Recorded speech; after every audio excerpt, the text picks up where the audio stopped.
welcome back. Welcome, ladies and gentlemen. My first guest tonight is a Navy veteran, former mayor of South Bend, Indiana, and former presidential candidate who served 4 years as the United States Secretary of Transportation. Please welcome back to The Late Show, Secretary Pete Buttigieg.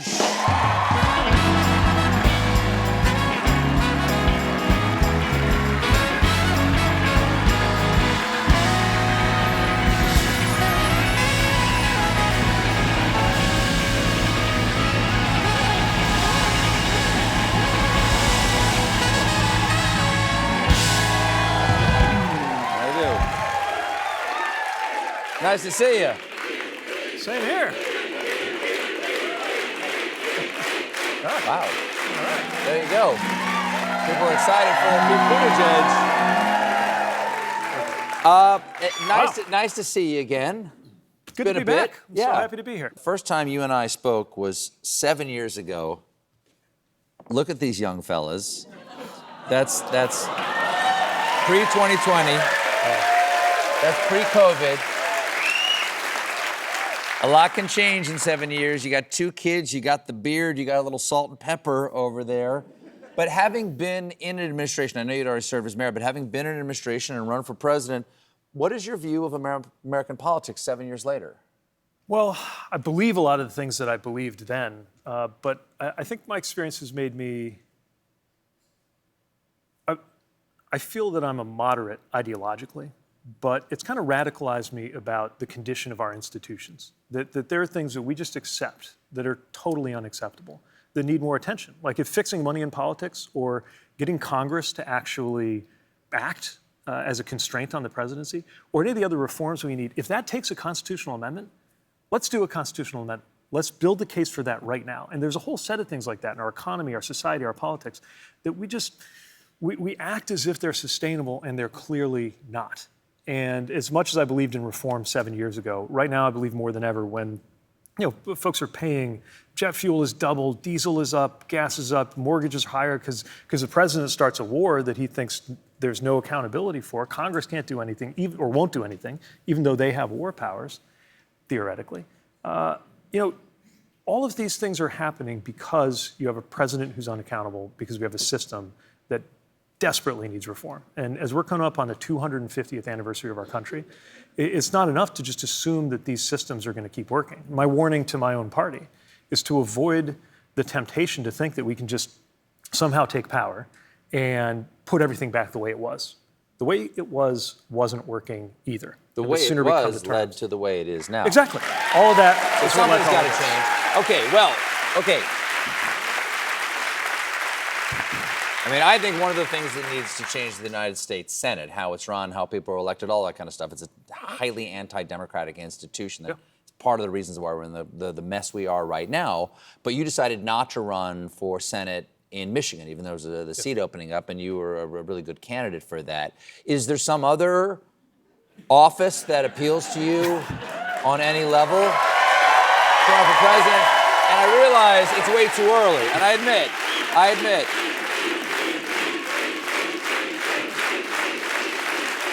I realize this is way too early to be talking about running for president in 2028, but I go off the air in 4 weeks. So why don't we just do this? We won't roll on this. You just say, yes, I am running for president, or yes, I'm not running for president. And we'll just roll that in once you announce and say, we got an exclusive here, and no one here will tell anyone what you said. This seem fair? You're on your honor. Don't you think that'd be bad luck, though? Well, yes. Mm-hmm. Does it appeal to you at all? I mean, look, obviously, I ran for that office once. Yep. So what I'd say now, obviously, I'm a ways away from being able to make a decision like that, or make news like that. But it is a decision you need to make. Your words. Your words, sir. Yeah, sure. Okay. I mean, the thing is, either way, I know what to do with myself right now, which is make myself useful to candidates and causes that I believe in. We talked about the last time you were here. You were looking for a way to make yourself useful. Yeah, and what I found is that I can do that by going into places where a lot of Democrats don't go. You know, some of that is my unexpected specialty of going on Fox News and going into conservative outlets. Right. Always pleasure.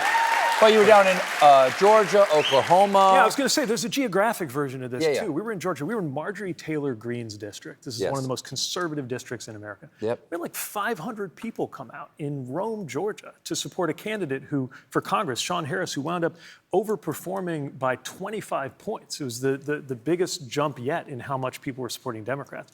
We were just in Tulsa, Oklahoma, just a few days ago. We had a town hall.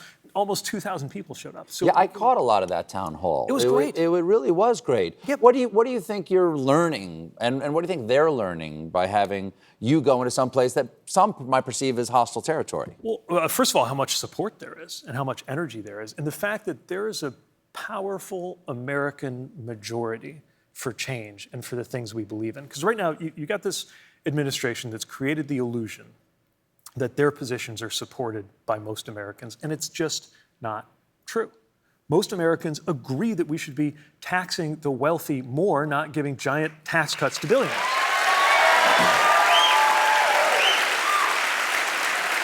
Most Americans think it is nuts that we're being told we can't have nice things like rural hospitals and good roads and fully funded public schools, at the same time that you got billionaires paying a lower tax rate than the nurses in those hospitals and the workers who work on those roads and the teachers who teach in those schools.